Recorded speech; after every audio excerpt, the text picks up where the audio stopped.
What's going on, everyone? It's DP here finally with another drawing video.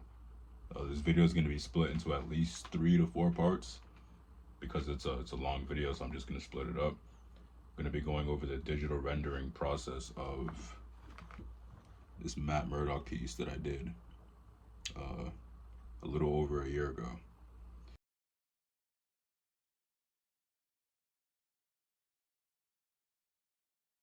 To start the digital rendering off with the grayscale, or at least try to get the values in there, the same values that I have in pencil for the original illustration.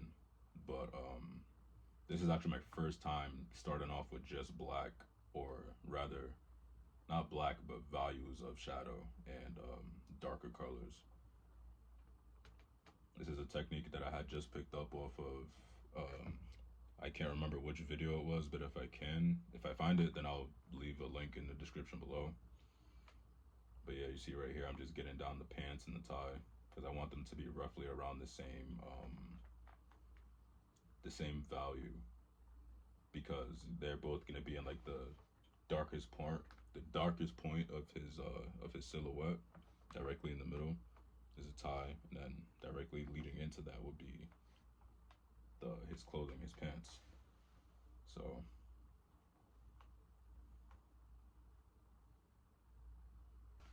one of the things that I noticed while I was coming up with the inspiration for this image is I wanted to capture Daredevil, or Matt Murdock in this case, in a moment of silence and meditation before he goes out and does what he does best, you know?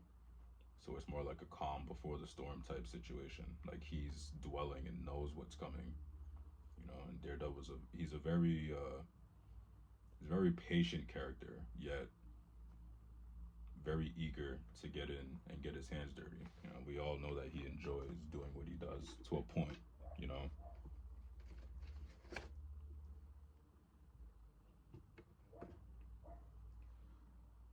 We all know Daredevil enjoys doing what he does up to a certain point. He's not eager to go out and hurt people, but if it's justifiable to hurt them, then he enjoys it for sure. We all know. So yeah. In this illustration, I wanted to go with the bandages on the hands. I don't know what it is about that look for Daredevil. I just really enjoy. You know, it shows a bit of, you know, his boxer, like his father's like boxer side in a way. It's kind of like a homage to that for me. He gets his hands dirty. You know, we all know Daredevil gets his hands dirty, and that he has to sometimes, you know, cover it up the best way he can to keep his identity a secret from those who don't know, which is mainly the public, because people close to him know that he's Daredevil. So there you see here, I'm just throwing in kind of random strokes of shadow over his button-up shirt, because we all know Daredevil's a lawyer, so I wanted to give him that attire. I wanted the illustration to scream that this is Daredevil without putting Daredevil in, you know, like Daredevil clothing into the illustration itself. I do have him holding his mask, I guess you could say. But yeah.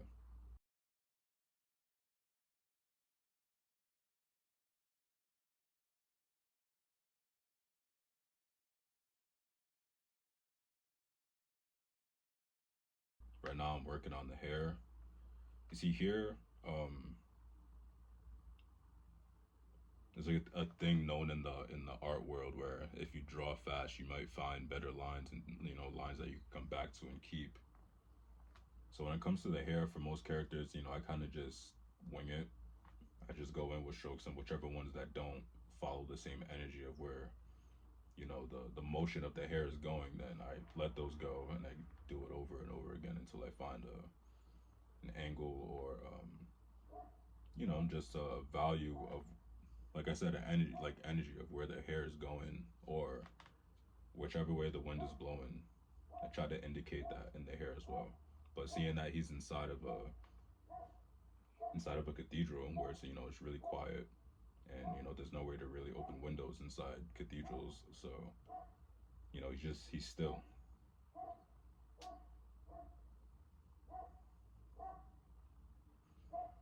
I will say this is my first time using value, you know, different shades of like dark and light values. I will be using this technique again, because it's not only is it easier to put the colors over it and just do a color burn, but it also gives it's a good indicator to show like where you want your light source to come from and where you don't want it to come from. Instead of you using, let's say I went in with a bunch of red and then put the hue of the red up. I mean, that could, that's also another way to do it, and that's the way I've done it for years for all my other illustrations. But just the black to white, or the gray to white, or gray to black values on your illustration before you go in, to me is it's a smarter and faster way to get your illustration done. Digital rendering, at least. So you see now here I'm going in with the ginger colored hair, and the values that I put, the white, the darker shadows in the hair, like the fast lines that I was mentioning before. Like the work is done already, so putting the color over that, you don't have to go in and shade and use a darker hue of red or whatever color.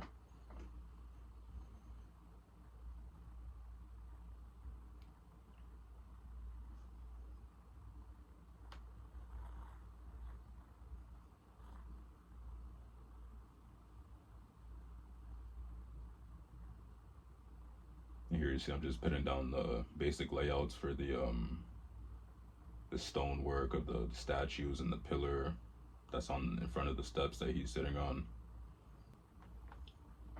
Yeah, I actually really enjoy drawing, like stone, like nice stonework from cathedrals, and I have a whole book actually where I was studying for a really long time, and I'm constantly studying. You're never done studying. This book right here, how to build a cathedral.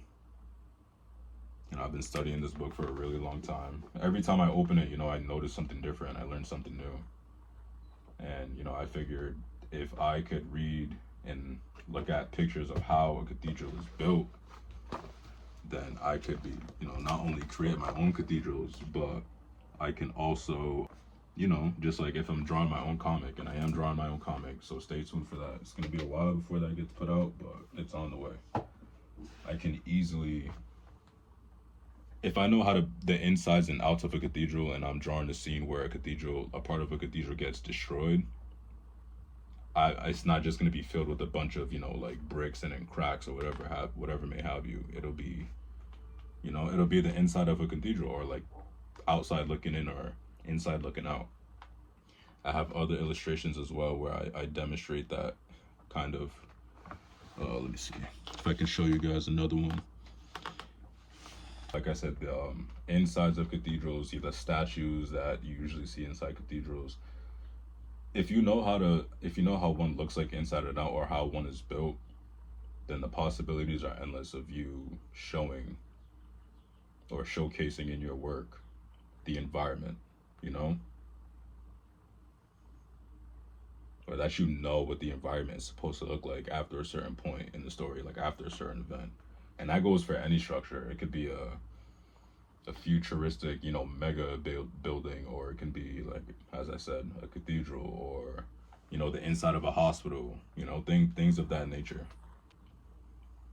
So you see now I put like a beige color burn over the whole entire illustration, just to see that, and the value, like I said, the color going over the values that I put in beforehand, it already gives it that, like this is like a stoic moment for Matt. It's not just him perched at the top of a building looking over a city, capturing a moment, opposed to capturing a deep moment, opposed to capturing a heroic, stoic pose, if that makes sense.